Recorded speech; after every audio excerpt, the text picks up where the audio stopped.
हाँ तो बच्चों, आज हम आपको पढ़ाने जा रहे हैं ह्यूमन हेल्थ एंड डिसीज, और इसमें हम पढ़ाएंगे आपको बेसिक्स ऑफ इम्यूनोलॉजी। तो हम सबसे पहले समझते हैं इम्यूनिटी। तो आप समझ जाइए कि इम्यूनिटी क्या होती है। अगर कोई पूछे तो आप बता सकते हैं कि हर इंडिविजुअल की, हर ऑर्गेनिज की अलग अलग इम्यूनिटी होती है, और ये इम्यूनिटी डिपेंड करता है कि कोई फॉरेन सब्सटेंस, वो चाहे पैथोजन हो चाहे माइक्रोब्स हो, अगर हमारी बॉडी में इंजेक्ट होता है तो हमारी बॉडी उससे अगेंस्ट जो होती है एंटीबॉडीज को प्रोड्यूस करती है और हमको वो उस इन्फेक्शन से बचाती है। तो यहाँ हम लैंग्वेज में समझते हैं, immunity is body's ability to resist or eliminate potentially harmful foreign materials or abnormal cell. तो ठीक है, तो अगर कोई फॉरेन मटेरियल्स, और ये फॉरेन मटेरियल्स अगर हमारी बॉडी में इंसर्ट होता है तो हमारी बॉडी उसके अगेंस्ट एंटीबॉडीज को प्रोड्यूस करेगी और उसको वहीं पे ख़त्म कर देगी। ठीक है, और ये फॉरेन मटेरियल्स वायरस हो सकते हैं, टॉक्सिन हो सकते हैं, कार्सिनोजन हो सकते हैं, फंगस हो सकते हैं, पोल्यूशन कॉजिंग एजेंट्स हो सकते हैं, बैक्टीरिया हो सकता है, जर्म्स हो सकते हैं, पैरासाइट्स हो सकते हैं। ठीक है, और हम बात करते हैं हिस्ट्री की बात। तो Emil von Behring and Kitasato first scientist है। इन्होंने 1819 में इन्होंने सीरम लिया from vaccinated animals and was protective against the diphtheria. ये इनका एक्सपेरिमेंट था। और इसके बाद आते हैं दूसरे साइंटिस्ट मेटचिनकॉफ इन 1880। इन्होंने दिया था सेल बेस्ड इम्यूनिटी के बारे में डिफाइन किया था। ठीक है, और तीसरे साइंटिस्ट आते हैं मेरिल चेज इन 1940, और इन्होंने किया था ट्रांसफ़र ऑफ WBC, और इन्होंने क्या बताया, immunity to against the tuberculosis. तो आपको पता है WBC को बोलते हैं ल्यूकोसाइट। ठीक है, ल्यूकोसाइट्स बोलते हैं। और ये ल्यूकोसाइट्स में कह रहे हैं हमने कि क्या होते हैं, मोनोसाइट्स, न्यूट्रोफिल्स। ठीक है, तो ये सब क्या करते हैं, यही हमारी बॉडी को पैथोजन से बचाते हैं।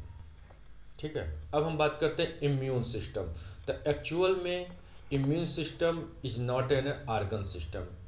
तो ये ऑर्गन सिस्टम नहीं, इम्यून सिस्टम तो एक्चुअली में है क्या, it is A functional system.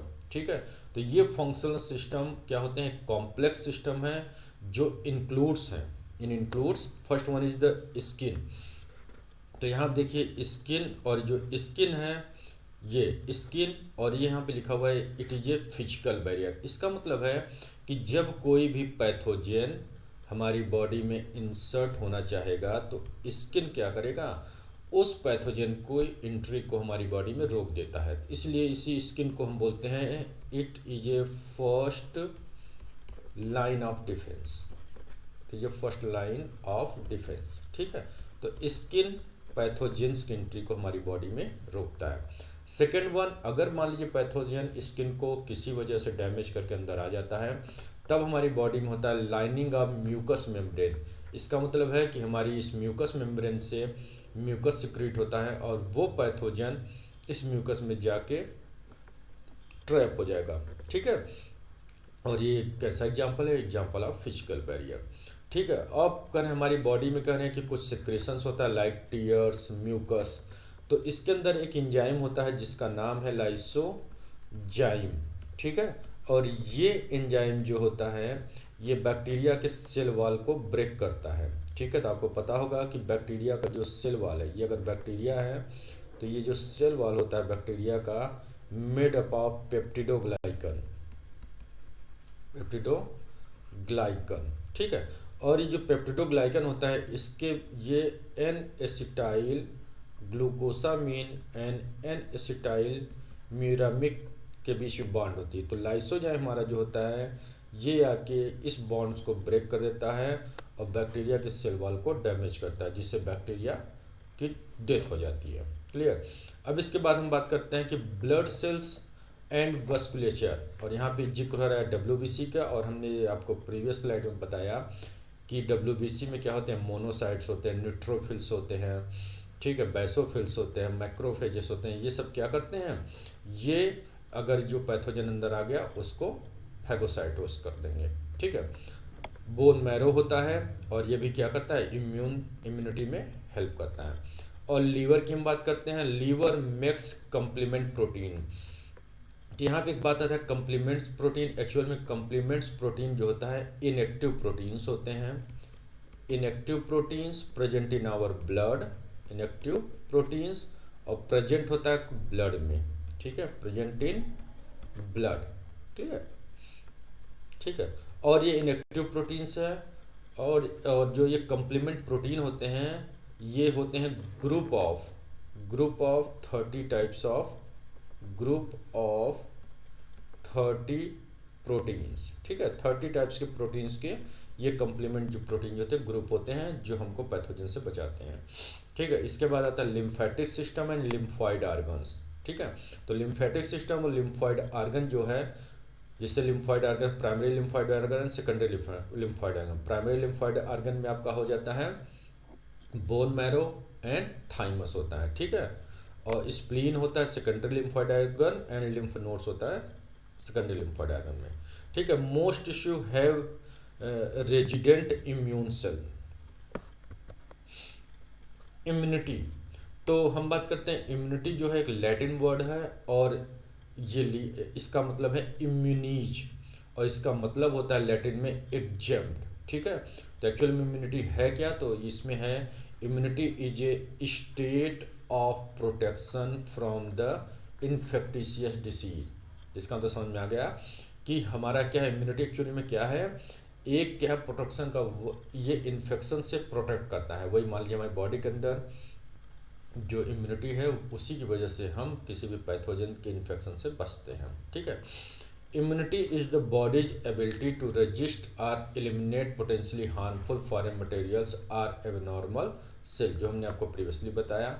अब हम बात करते हैं immunity consist of following activities. First one is the defence against the invading pathogen. ठीक है, अगर कोई पैथोजन हमारी बॉडी के अंदर आता है, चाहे वो वायरस हो चाहे बैक्टीरिया हो, तो हमारी बॉडी इसको एज एनिमी ट्रीट करेगी और इसके अगेंस्ट में इसके अगेंस्ट में एंटीबॉडीज को प्रोड्यूस करेगी। ठीक है, सेकंड पॉइंट है removal of worn out cells. ठीक है, for example old RBC and tissue, debris from injuries or disease. ठीक है, थर्ड पॉइंट है identification and destruction of abnormal or mutant cell. ठीक है, तो ये इसकी एक्टिविटीज़ है सारी। देन है रिजेक्शन ऑफ फॉरेन सेल, अगर जैसे फॉर एग्जांपल आर्गन ट्रांसप्लांट, अगर किसी के बॉडी में आर्गन का ट्रांसप्लांट होता है तब भी हमारी बॉडी क्या है, ये उसको रिकॉग्नाइज करती है कि एक्चुअल में ये आर्गन जो है हमारी बॉडी का है कि नहीं है। तो आपने एक टर्म सुना होगा ग्राफ्ट रिजेक्शन का, इसलिए कहते हैं कि क्लोजली रिलेटिव जो उसके रिलेटिव्स हों उन्हीं के आर्गन को ट्रांसप्लांट किया जाता है। ठीक है, इन अप्रोप्रिएट रिस्पॉन्स हो करता है, फॉर एग्जांपल एलर्जी। ठीक है, response to normally harmless substance and auto immune disease. Auto immune disease का मतलब होता है कि जब हमारी बॉडी खुद के सेल के अगेंस्ट में ही एंटीबॉडीज को प्रोड्यूस करने लगे तो उसी को बोलते हैं ऑटो इम्यून डिसीज। ठीक है, अब हम बात करते हैं कि इम्यून सिस्टम जो होता है हमारा दो टाइप का होता है। First one is the innate and second one is the adaptive. ठीक है, इन्नेट तो आप कह सकते हैं कि जो हमारा इन्नेट इम्यूनिटी होती है ये होता है, ये कम्स फ्रॉम द बर्थ। ठीक है, क्या है इन्नेट इम्यूनिटी, पहला पॉइंट है इसमें, कम्स फ्रॉम बर्थ। ठीक है, और सेकंड नंबर है कि it is a non specific nature. इसका मतलब होता है कि जो इन्नेट इम्यूनिटी होता है ये ब्रॉडली वर्क करता है, ये हर टाइप के पैथोजन बैक्टीरिया को ये किल कर सकता है। ठीक है, इन्नेट इम्यूनिटी कोई स्पेसिफिक नहीं कि हमने एक पर्टिकुलर पैथोजन को ही किल करेंगे। तो इन्नेट इम्यूनिटी जो होता है नॉन स्पेसिफिक नेचर का होता है, और कह रहे हैं कि ये इन्नेट इम्यूनिटी जो होता है प्रोवाइड करता है first line of defence. Clear, इसका मतलब है कि सबसे पहले अगर कोई पैथोजन हमारी बॉडी में इंसर्ट होता है तो सबसे पहले हमारा इन्नेट इम्यूनिटी ही उस पर वर्क करेगा और उस पैथोजन को किल कर देगा। ठीक है, अब बात आती है हमारी कि एडाप्टिव इम्यूनिटी, और एडाप्टिव इम्यूनिटी का दूसरा नाम है स्पेसिफिक एक्टिविटी भी बोलते हैं इसको, स्पेसिफिक एक्टिविटी, या इसी को बोलते हैं एक्वायर्ड इम्यूनिटी। क्लियर। तो एक्वायर्ड इम्यूनिटी का मतलब से समझ में आ रहा है आपको कि ऐसी इम्यूनिटी जो ड्यूरिंग लाइफ टाइम कोई ऑर्गेनिज्म गेन करता है, during life time immunity gain by any organism. ठीक है, तो इसी को हम बोल देंगे आपका एडाप्टिव इम्यूनिटी। ठीक है, और हम बात करें कि एडाप्टिव इम्यूनिटी जो होता है हमारा, ये प्रोवाइड करता है second line of defence. Clear, ये प्रोवाइड करता है हमारा सेकंड लाइन ऑफ डिफेंस। और इसका मतलब होता है कि प्राइमरी आप समझ गए कि सबसे पहले कौन वर्क करेगा, इनेट इम्यूनिटी, और सेकंड में होता है आपका एडाप्टिव इम्यूनिटी वर्क करता है पैथोजन को किल करने के लिए। ठीक है, अब हम बात बता रहे हैं आपको कि इनेट इम्यूनिटी के बारे में और एक्वायर्ड इम्यूनिटी के बारे में यहाँ बता रहे हैं। तो इनेट इम्यूनिटी एक्चुअली में क्या है, ये it is a rapid response to a broad range of microbes. तो आपको हमने ये पहले बताया, ब्रॉड रेंज ऑफ माइक्रोब्स के अगेंस्ट में इनेट इम्यूनिटी वर्क करता है, ये नॉन स्पेसिफिक नेचर के होते हैं। क्लियर। और जबकि आपका एक्वायर्ड इम्यूनिटी जो होता है ये slower response to specific microbes. ठीक है, तो एक्वायर्ड इम्यूनिटी जो होता है हाईली स्पेसिफिक होते हैं, ये पर्टिकुलर एक ही टाइप के पैथोजन पे वर्क करती है इम्यूनिटी, क्योंकि ये क्या करती है कि जैसे वो पैथोजन इस बॉडी में इंसर्ट होता है तो ये मेमोराइज करती हैं कि अच्छा ये इस टाइप से हमको इन्फेक्शन किया है, तो नेक्स्ट टाइम अगर वही पैथोजन फिर इन्फेक्ट करेगा तो एक्वायर्ड इम्यूनिटी में वो मेमोरी को जान गया कि ऐसे करेगा तो उसके अगेंस्ट में एंटीबॉडी प्रोड्यूस करके उसको किल कर देता है। ठीक है, अब हम बात करते हैं यहाँ पे इनेट इम्यूनिटी। एक्चुअल में इनेट इम्यूनिटी को हम 5 पार्ट में डिवाइड कर रहे हैं। तो एक्चुअली में innate immunity consist of physical barrier. ठीक है, और फिजिकल बैरियर का मतलब है कि जब कोई पैथोजन हमारी बॉडी में इंसर्ट होगा तो सबसे पहले उसको बचाने के लिए क्या होगा, स्किन होगा। तो वो स्किन क्या करेगा, पैथोजेंस की एंट्री को रोक देगा।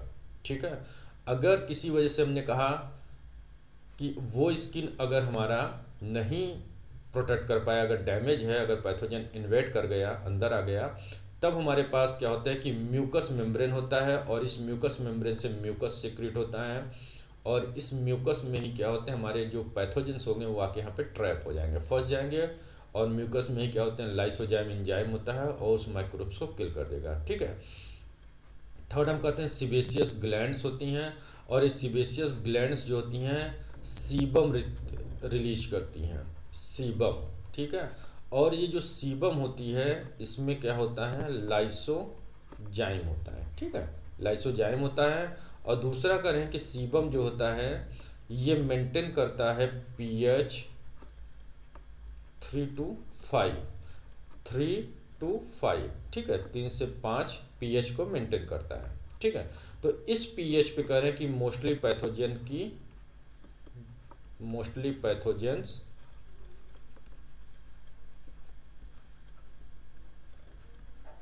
किल्ड। ठीक है,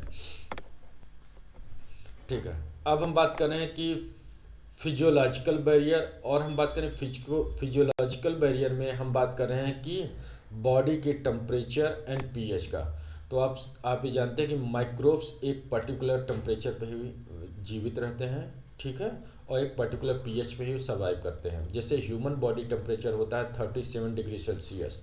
ठीक है, तो ये 37 डिग्री सेल्सियस जो होता है किसी भी माइक्रोब्स के ग्रो करने के लिए एक्यूरेट टेम्परेचर होता है जिसमें वो प्रॉपरली ग्रो कर सकते हैं। क्लियर। तो अब हम करें कि लेकिन अगर हमारे कुछ ऐसे भी ऑर्गेनिज्म है जिसके बॉडी टेम्परेचर ज़्यादा है तो वहाँ पे ये माइक्रोब्स उसको इन्फेक्ट ही नहीं कर पाएंगे। ठीक है, और कह रहे हैं कि जैसे हमने कहा स्टमक की बात कर रहे हैं, तो स्टमक में का पीएच जो होता है हाईली एसिडिक कंडीशन होता है स्टमक में। ठीक है, क्योंकि वहाँ पे HCl सिक्रीट होता है, और ये HCl लगभग पीएच मेंटेन कर देता है 1 to 2। ये पीएच मेंटेन कर देगा स्टमक में, और इस पीएच पे कह रहे हैं कि हमारे जो पैथोजेंस होते हैं वो नहीं सर्वाइव करते हैं। ठीक है, पैथोजन यहाँ हम लिखते हैं नहीं सर्वाइव करेंगे, पैथोजन किल। ठीक है, तो अब हम यहाँ पे बात आती है सेलुलर बैरियर की।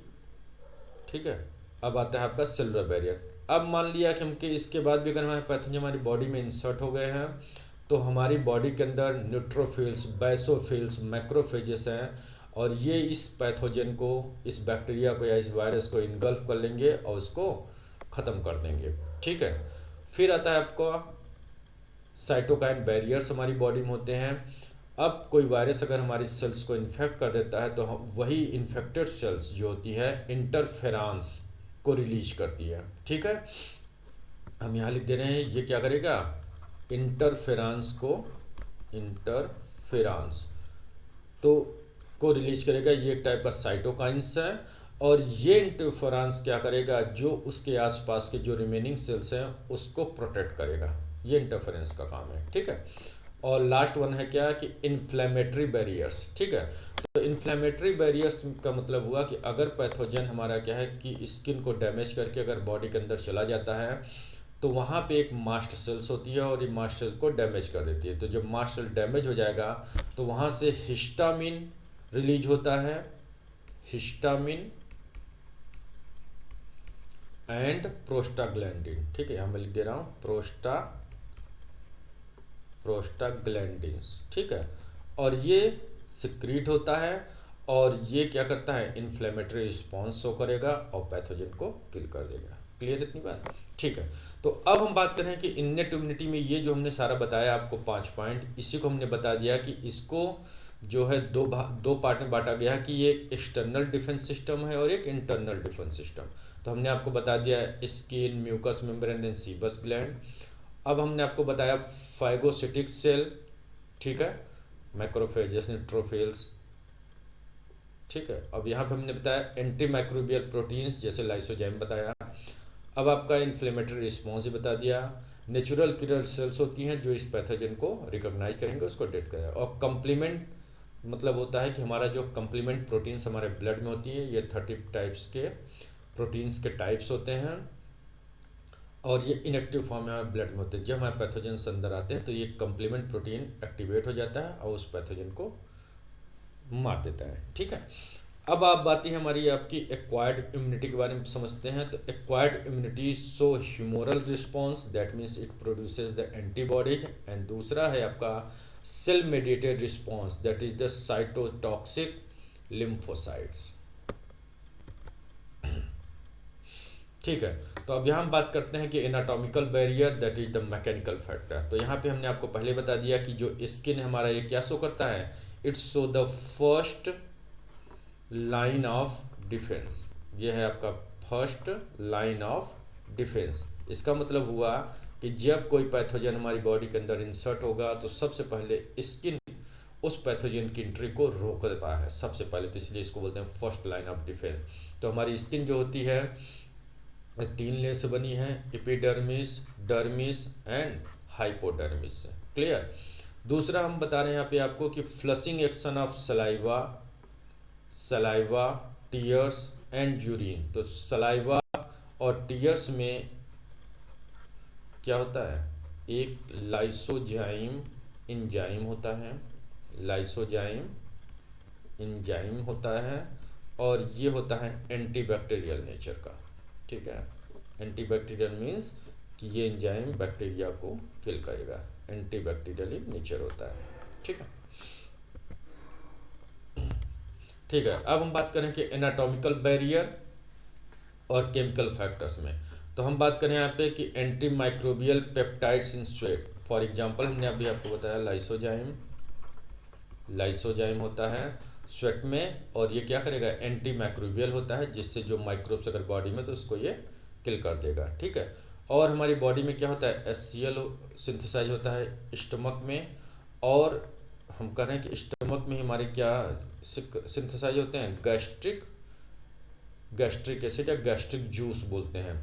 और यहाँ का पीएच जो होता है वो नियर अबाउट pH 1 से 2 होता है pH, और इस पीएच पे करेंगे माइक्रोब्स की डेथ हो जाती है। ठीक है, और फिर हम बात करें कि इस फिगर में आपको, तो यहाँ देखिए टीयर्स दिख रहा है, ये लेडी रो रही, तो इस टीयर्स में बता रहे हैं कि क्या है, लाइसोजाइम है। ठीक है, और लाइसोजाइम क्या करता है, ये हमने आपको बता चुका है पहले कि ये बैक्टीरिया का सेल वॉल है और ये सेल वॉल जो है बैक्टीरिया, ये बैक्टीरिया है और इसका सेल वॉल जो होता है पेप्टिडोग्लाइकन से बना है, ठीक है, पेप्टिडोग्लाइकन से। तो ये पेप्टिडोग्लाइकन को ये क्या करेगा, ब्रेक कर देता है और बैक्टीरिया की डेथ हो जाती है। क्लियर। तो अब हमने यहाँ पे आपको बताया कि यहाँ पे क्या हुआ, ये फिगर जो शो कर रहा है कि बैक्टीरिया की डेथ हो गई by the help of lysozyme antibacterial enzyme. Anatomical barrier और में हम बात करेंगे बायोलॉजिकल फैक्टर्स। तो normal flora microbes in many part of body. Clear. Normally जो होता है माइक्रोब्स हमारी बॉडी में लगभग सभी पार्ट में होता है।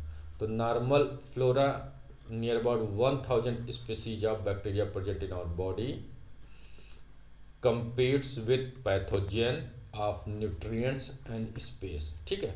तो जो बैक्टीरिया हम बता रहे हैं कि नॉर्मली हमारे सभी बॉडी के पार्ट्स में होता है और लगभग 1000 बैक्टीरिया की स्पीसीज बॉडी में पाई जाती है। ठीक है। और ये बैक्टीरिया जो होते हैं ये न्यूट्रिएंट्स और स्पेस के लिए क्या करते हैं, एक दूसरे से फाइट करते हैं। ठीक है। तो ये हमने एक नॉर्मल ऐसे स्ट्रक्चर दिखा रहे हैं आपको कि ये नोज पार्ट है जहाँ से बैक्टीरिया या पैथोजन की एंट्री हो सकती है, माउथ के थ्रू एंट्री कर सकता है हमारा। स्किन तो हमने आपको पहले बता दिया कि ये क्या है, first line of defence show करता है।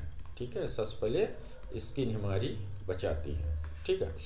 फिर यहाँ पे हम बता रहे हैं कि यहाँ पे लंग्स है, स्टमक है, कोलोन है, रेक्टम है। ठीक है। ये स्मॉल इंटेस्टाइन है। क्लियर। अब हम बात करते हैं आपको कि एक्वायर्ड इम्यूनिटी। तो acquired immunity also known as adaptive immunity और स्पेसिफिक इम्यूनिटी। ठीक है। तो एक्चुअल में एक्वायर्ड इम्यूनिटी है क्या, तो आपने कहा कि ऐसी इम्यूनिटी जो बॉडी लर्न करता है, बॉडी लर्न सच इम्यूनिटी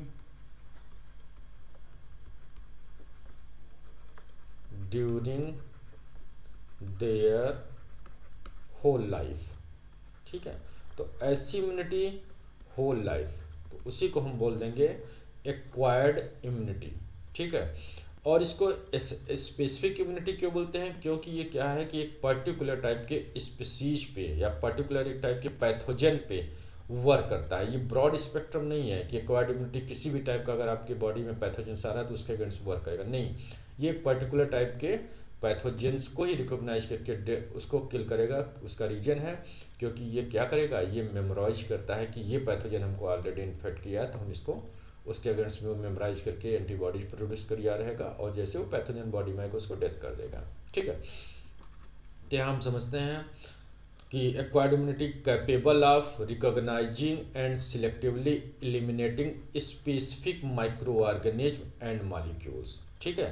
तो ये ब्रॉड स्पेक्ट्रम ने हमने कई बार बताया इसको आपको। तो एक्वायर्ड इम्यूनिटी क्या होता है, नॉन स्पेसिफिक नेचर के होते हैं, स्पेसिफिक नेचर के होते हैं, स्पेसिफिक नेचर होते हैं। उसका मतलब है कि ये पर्टिकुलर टाइप के पैथोजेंस को ही अगेंस्ट से वर्क करेगा। ठीक है। और ये जो होता है एक्वायर्ड इम्यूनिटी कह रहे हैं कि सभी टाइप के एनिमल्स में नहीं मिलता है, ये किस में मिलता है, केवल वर्टिब्रेट्स में ही मिलता है एक्वायर्ड इम्यूनिटी। क्लियर। और अब हम बात करते हैं एक्वायर्ड इम्यूनिटी के कैरेक्टर्स का। तो फर्स्ट वन इज द है आपका एंटीजन स्पेसिफिक। ठीक है। इसका मतलब है कि जो हमारा एक्वायर्ड इम्यूनिटी है ये जब कोई भी पैथोजन हमारी बॉडी के अंदर आएगा, इंसर्ट होगा, तब उसके अगेंस्ट में ये हमारी बॉडी है। हमने ये कहा कि कोई अगर एंटीजन है और ये एंटीजन जो है किसी भी ह्यूमन की बॉडी में इंसर्ट होगा तो उसकी बॉडी कह रहे हैं कि इसके अगेंस्ट में एंटीबॉडी प्रोड्यूस कर लेगी। ठीक है। अब फिर से हमने कहा कि ये क्या होगा, फिर से यही एंटीजन वाला यही पैथोजन फिर से अगर बॉडी को नेक्स्ट टाइम अगर इन्फेक्ट करेगा तो ऑलरेडी इसमें एंटीबॉडी प्रोड्यूस है और ये क्या करेगा, इस पैथोजन को किल कर देगा। ठीक है। किल्ड। ठीक है। डाइवर्सिटी। अब हम कह रहे हैं कि हमारी एक्वायर्ड इम्यूनिटी में ये टेंडेंसी होता है कि ये डाइवर्स टाइप्स के मॉलिक्यूल्स को फॉर्म कर सकता है अगेंस्ट द डाइवर्स टाइप का पैथोजन। इसका मतलब हुआ कि हमारी बॉडी के अंदर टेंडेंसी है कि चाहे कितने भी टाइप के पैथोजन हमारी बॉडी को इन्फेक्ट करेगा तब भी हमारी बॉडी क्या करेगी, उसके अगेंस्ट में एंटीबॉडीज को प्रोड्यूस कर लेती है। ठीक है। ठीक है। अब इसके बाद अब बात आती है आपका इम्यूनोलॉजिकल मेमोरीज। तो हमने कहा कि जब कोई पैथोजन किसी की बॉडी को इन्फेक्ट करता है तो उसकी बॉडी जो है उस इन्फेक्शन की प्रोसेस को मेमोराइज कर लेगा, और नेक्स्ट टाइम अगर वही पैथोजन फिर से इन्फेक्ट करेगा तो बॉडी क्या होती है, स्पेसिफिक होता है, उस पैथोजन्स के एपिटोप्स के अगेंस्ट एंटीबॉडी प्रोड्यूस करके उस पैथोजन को किल कर देगा। ठीक है। अब हमने बताया कि self and non self recognition, तो एक्वायर्ड इम्यूनिटी की एक कह सकते हैं कि बहुत अच्छी टेंडेंसी है कि ये सेल्फ और नॉन सेल्फ को रिकॉग्नाइज कर लेता है। ठीक है, इसको ये पता है कि ये मेरी सेल है तो उसके अगेंस्ट में एंटीबॉडीज को नहीं जनरेट करेगा, और जो फॉरेन कोई सब्सटेंस कोई मटेरियल अगर बॉडी के अंदर जाता है तो उसको ये रिकॉग्नाइज करेगा और उसको ये किल कर देता है। ठीक है। अब हम बात करना है कि innate immunity versus adaptive immunity. तो सबसे पहले हम बात करते हैं इन्नेट इम्यूनिटी, और ये जो है आपका इन्नेट इम्यूनिटी, और इन्नेट इम्यूनिटी शो करता है फर्स्ट लाइन ऑफ डिफेंस। ठीक है, क्यों?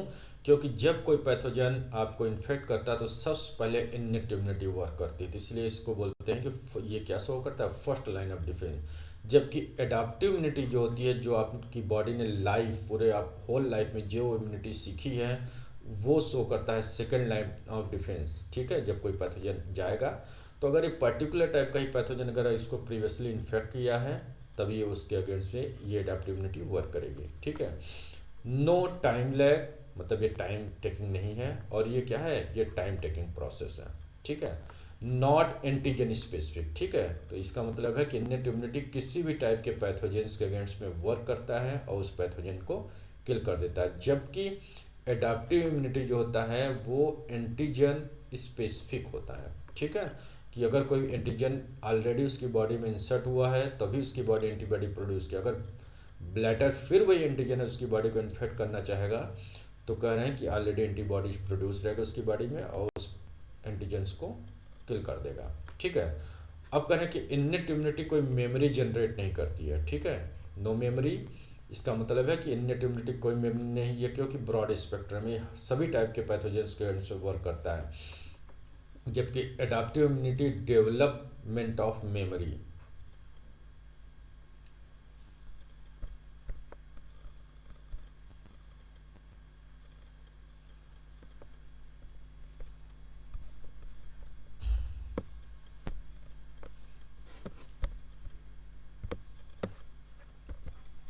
ठीक है, तो बच्चों अब इसको आप लाइक करिएगा, शेयर करिएगा और फॉलो करिएगा, क्योंकि और आप हमारे इस यूट्यूब चैनल को सब्सक्राइब कर लीजिए जिससे हम जो भी नए नए वीडियो बनाएं आप तक पहुंचे, और इससे अगर आपको फ़ायदा हो रहा है तो भरोसा रखिए आपकी मार्क्स अच्छे आएंगे।